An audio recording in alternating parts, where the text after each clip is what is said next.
Diabetes के असर kidney पर कैसे पड़ेला? डायबिटीज से किडनी के कैसे नुकसान हो सकेला? डायबिटीज के चलते किडनी फेल कैसे होखेला?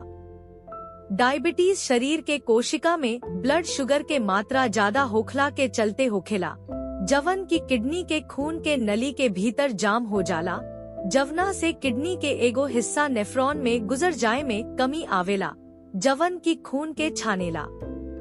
एकरा से शरीर में बेकार पदार्थ के निर्माण भी हो सकता, अवूरी पेशाब के संक्रमण, हाई ब्लड प्रेशर, अवूरी किडनी के नुकसान हो सकता। जब डायबिटीज किडनी के प्रभावित करेला तय स्थिति के डायबिटिक किडनी डिजीज चाहे डायबिटिक नेफ्रोपैथी के नाम से जानल जाला। डायबिटीज के किडनी के बीमारी से किडनी के कामकाज में कमी आवेला, अवूरी समय बीतला के संगे ए नुकसान के चलते किडनी फेल हो जाला।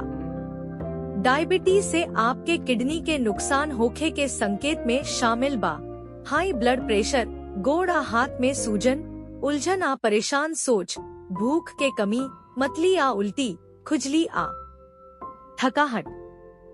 कब डॉक्टर से मिले के बा? अगर आपके डायबिटीज के किडनी के बीमारी के लक्षण बा त मेडिकल जांच करा के आपन किडनी के जांच करा ली, ताकि पता चल सके कि किडनी ठीक से काम करता कि ना।